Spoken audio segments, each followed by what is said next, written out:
Então, hoje nós vamos falar um pouquinho a respeito dos óleos e gorduras. Então, o que eu quero passar aqui para vocês hoje, né? Não vou entrar muito em detalhe de todos os tipos, mas o que eu quero passar para vocês hoje, as melhores opções, tá? O que no caso seria bom para a saúde, não só para o emagrecimento, tá? Mas na saúde em geral. Então, assim, o intuito hoje é repassar para vocês as melhores opções, tá? Então, os óleos possuem uma quantidade maior de gordura insaturada, enquanto as gorduras, uma quantidade maior de gordura saturada. Então, o que seria, quais seriam os alimentos insaturados e quais seriam os saturados, né? A insaturada, a gordura insaturada, existe principalmente em vegetais. Ela é líquida em temperatura ambiente. E aonde que ela é encontrada? Ela é encontrada no azeite de oliva, no óleo de canola e de milho, amêndoa, castanha do Pará, abacate e semente de linhaça. Tá. E aonde que a gente encontra saturada? É um tipo de gordura encontrado principalmente em produtos de origem animal e que em temperatura ambiente apresenta-se em estado sólido. Então, é toda aquela gordura que, quando ela está em temperatura ambiente, né, ela fica sólida. Ela não vai ficar igual o óleo, né, que fica, ela é líquida, né? Onde que é encontrado? Em carnes vermelhas e brancas, principalmente gordura da carne e pele das aves, no leite e derivados integrais, manteiga, creme de leite, iogurte, nata, a banha, né, a banha do porco. Então, todas as gorduras que derivam de origem animal, né, vai ser saturada. Óleos e gorduras são produtos alimentícios fabricados a partir da extração de alimentos in natura ou da natureza, por diversos processos. Tá, então, quando a gente fala que a extração desses alimentos, né, a gente é bem amplo, né? Por exemplo, quando a gente fala dos óleos, né, que no caso o óleo, como a gente viu aqui, ele entra na gordura insaturada, né? Então, vamos falar um pouquinho dele, só para a gente entender. Ele não está dentro da melhor opção, por isso eu não joguei aqui no slide, mas eu vou falar rapidinho, tá? Os óleos insaturados, como os vegetais, a canola, de girassol, de soja e outros. Além de serem submetidos aos processos químicos e ingredientes decorrentes de sua produção, quando submetida a altas temperaturas, sofrem oxidação e se transformam em gordura trans. Essa gordura trans, gente, é a pior gordura que tem. Ela é muito nociva ao nosso organismo. Além disso, a soja, o trigo, o milho comercializados são, em sua maioria, transgênicos. E o óleo de canola, ele deriva de uma planta chamada couza, geneticamente modificada, sendo o resultado do cruzamento de várias subespécies de plantas da mesma família, né? Então, o óleo, eu quero deixar bem claro aqui, todos esses que nós falamos, canola, girassol, soja, milho, não é uma opção mais saudável, tá? Por todos esses motivos que eu falei. Quando for utilizado o óleo, a gente precisa tomar muito cuidado, né, a temperatura que é submetido, né? A gente não pode exceder aí 180 graus, porque vai acontecer, o que vai acontecer quando acontece que sai aquela fumaça, né, na gordura, ela fica com uma característica diferente, muda o gosto, né, do alimento, enfim. Então, quem optar, falar, não, eu não gosto dos demais, eu vou continuar com o óleo, tomar cuidado com isso daí. Mas aqui a gente deixou bem claro porque que não é bom, que não é bom e o porquê que não é bom, tá? Então, vamos falar um pouquinho de quais tipos de gordura e óleos são melhores para cozinhar, né? Que a gente pôs banha, óleo, azeite, qual usar? Então, eu comecei pelo azeite de oliva, gente, tá? Então, vamos lá. O azeite de oliva, ele é obtido através do esmagamento e a prensagem da azeitona. Contém em sua composição maior quantidade, em torno de 80% de ácidos graxos monoinsaturados, tá? É o ômega 9, tá? Ele possui potente efeito antioxidante por ser excelente fonte de vitamina E, vitamina A e vitamina K, tá? O azeite pode ser usado para cocção de alimentos em água, como cereais, arroz, leguminosas, feijão, soja e hortaliças, verduras e legumes. Então, o azeite, ele pode ser... A gente falar assim, eu vou usar só o azeite na minha casa. Pode, mas a gente tem que prestar bem atenção de como que está sendo utilizado, a quantidade que está sendo utilizada, tá? Então, mais recomendados. O azeite de oliva extra virgem, ele é obtido da primeira prensagem a frio em temperatura ambiente. Quanto maior a quantidade de gorduras boas, menor será a acidez. Este azeite possui acidez máxima de 0,8. Então, dica lá, quando vocês forem comprar azeite, olhar rótulo, quanto menor a porcentagem de acidez dele, melhor é o azeite. A quantidade maior que vocês vão achar é 0,8, tá? Mas quanto menor for, melhor é esse azeite. Então, tá aí a dica quando vocês forem comprar azeite. Vai lá, olha o rótulo. Quanto menor a acidez, melhor é esse azeite, certo? Ele possui sabor e aroma mais acentuado e maior grau de pureza, tendo a maior quantidade de antioxidante. Utilizar em alimentos já prontos e refogados rápidos. Então, o que quer dizer isso, gente? O azeite extra virgem, ele não deve ir ao fogo, ele não deve ir a altas temperaturas, tá? Então, o que a gente sugere? Que seja usado para colocar numa salada ou, por exemplo, num feijão depois que você já tirou ali do fogo, põe, dá uma mexidinha. Ele não pode ser colocado em altas temperaturas, né? Igual a gente coloca lá a banha, tem pessoas que usam o óleo, então esses a gente sempre eleva em uma alta temperatura para depois pôr os outros ingredientes que a gente quer, né? O azeite de oliva extra virgem, ele não pode ir em altas temperaturas, tá bom? Então, a gente vai achar o azeite de oliva extra virgem e o azeite de oliva virgem. O azeite de oliva virgem é obtido da segunda ou terceira prensagem da azeitona. Possui acidez máxima de 2%, melhor uso culinário. Então, quem optar em cozinhar, por colocar esse azeite em alta temperatura, vai usar o azeite de oliva virgem. E o extra virgem vai deixar para uma salada, para algo que não vai colocar ele ali em altas temperaturas, certo? E sem esquecer lá, ó, olhar o rótulo na hora de comprar esse azeite. Quanto menor a porcentagem de acidez, melhor vai ser ele, tá bom? E, gente, qual a quantidade ideal? Talvez a quantidade máxima que você pode usar por dia desse azeite é de 2 colheres de sopa, que equivale a 30 gramas. Passou disso daí, já não faz bem para o nosso organismo, tá? Vamos falar um pouquinho também do óleo de coco, né? O óleo de coco, ele é extraído normalmente a frio da massa do coco. A fonte de gordura saturada, principalmente de ácido láurico. Gente, o que é ácido láurico? O ácido láurico, ele contribui para o aumento do HDL, que é aquele colesterol que a gente fala que é bom, né? Então, o que isso quer dizer? Ele dá uma força para manter o colesterol sob controle, tá bom?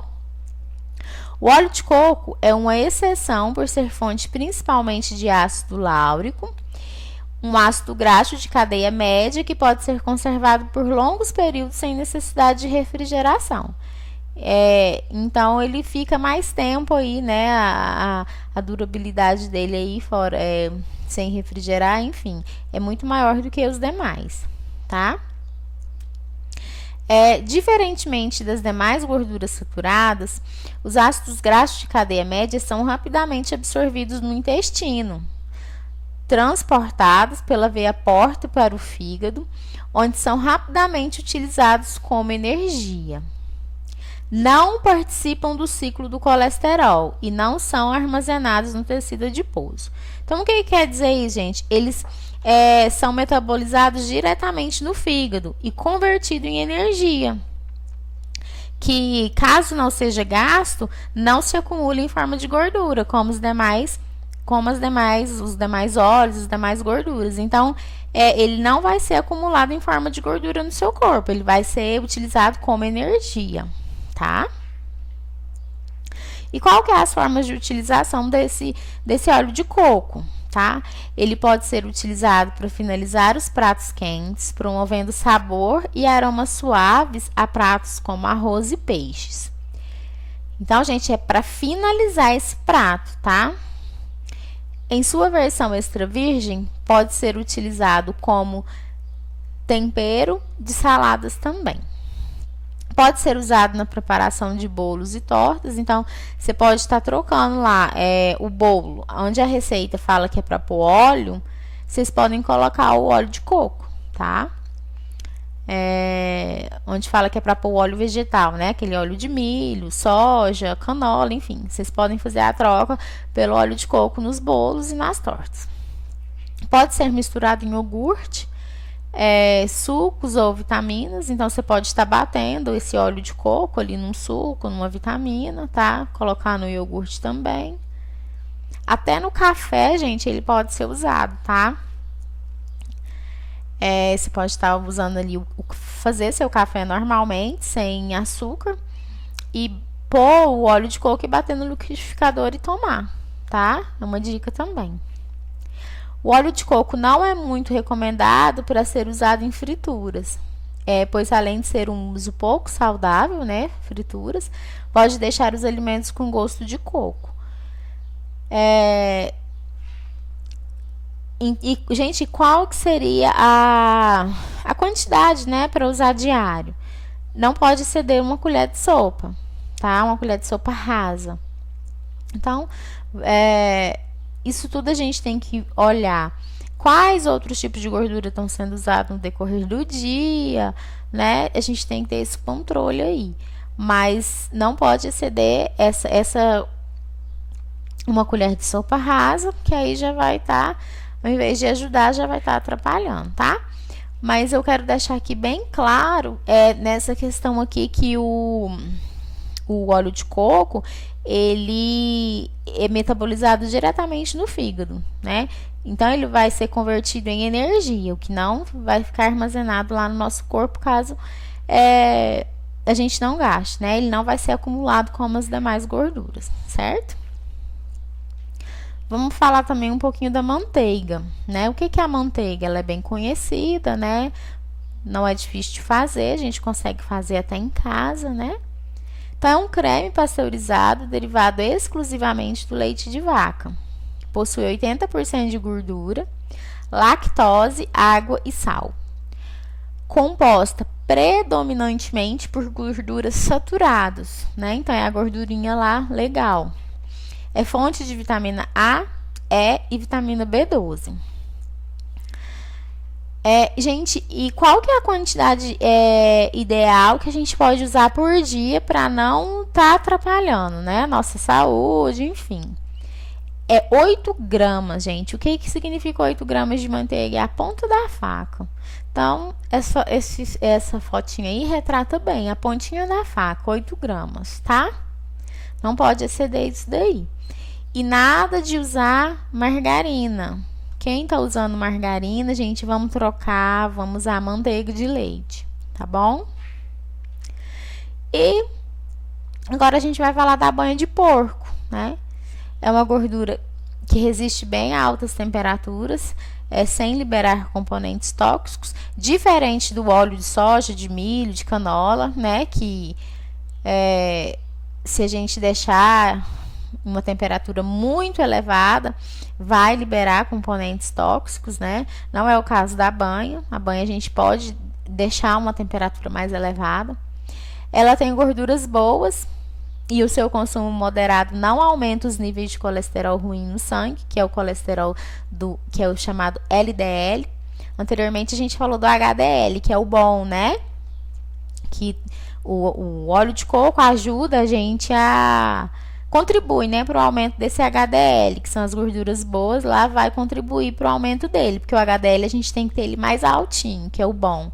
E o LDL, que é o ruim, a gente tem que ter um controle aí para ele ficar mais baixinho, né? Então, a banha, ela ajuda esse LDL ficar mais baixo, né? Enfim. Só porque, lembrando bem, gente, ele tem que ter um consumo moderado, tá? Nada de usar muito, que não vai fazer muito bem, tá? Ela também contém vitamina A, vitaminas do complexo B e betaína. Então, vamos falar um pouquinho da vitamina A. A vitamina A é importante para os olhos, ajuda na formação de colágeno e também é necessária para a renovação das células. As vitaminas do complexo B regulam a produção de energia do nosso organismo. São boas para a pele, cabelo, intestino e também ajudam a fortalecer a imunidade. Já a betaína é um composto químico relacionado à redução de componentes que causam doenças do coração e osteoporose, tá? Então, gente, vamos falar aqui um pouquinho. Quando a gente fala que uso moderado, consumo moderado da banha, então qual que seria o consumo moderado aí dessa gordura? Gente, no máximo 500 ml por mês por pessoa. Então, uma casa de 2 pessoas vai usar 1 litro por mês. Uma casa de 4 pessoas, 2 litros por mês. Uma casa de 5 pessoas, 2,5 litros por mês, tá? Essa é a quantidade de gordura usada ao mês. 500 ml por pessoa ao mês. Então, vocês tenham esse controle aí, tá? É importante considerar o tipo de óleo, gorduras utilizado em cada forma de preparo, visando o melhor aproveitamento de suas propriedades. Então, tem que estar ali observando como que eu estou usando esse óleo de coco, como que eu estou usando esse azeite. O azeite que pode ir em uma temperatura um pouquinho mais alta, qual que é? É o virgem, o extra virgem não pode. Então, sempre tomando cuidado na forma desse preparo, né? Como que tá acontecendo tudo isso daí. Porque senão, ao invés de ajudar, vai estar atrapalhando, tá? Então, ficou aí bem claro as gorduras que são melhores, né? O óleo de coco, a manteiga, o azeite, a banha. Quem optar em continuar com óleo, eu não sei se alguém aqui no grupo faz o uso do óleo vegetal, tome cuidado com a quantidade é a mesma também, né? É meio litro por pessoa por mês. Tome cuidado com a quantidade, tome cuidado da forma que tá aí preparando, não deixa em altas temperaturas, tá? Mas deixando bem claro, gente, as melhores opções de gordura são essas daí. Eu filtrei bastante, porque a gente tem mais outros tipos, né, de gordura, a gente sabe disso, mas eu filtrei, peguei mais aquelas que são mais conhecidas, as mais importantes mesmo, né? Então, deixando bem claro, quem puder, deixa de usar os óleos vegetais, passa a usar a banha de porco, na salada, usa o azeite, o extra virgem, o azeite virgem pode estar usando aí, sempre tomando cuidado com essa temperatura. Quem usa margarina, gente, vamos largar essa margarina, vamos passar a usar a manteiga de leite, tá? Então, sim, são opções que não são difíceis da gente tá fazendo essas trocas, né? E vai estar ajudando aí na saúde de todos vocês. tá? Eu quero agradecer. Qualquer dúvida, vocês podem estar me chamando aí no privado ou no grupo, certinho? Muito obrigada e uma boa tarde aí para todo mundo.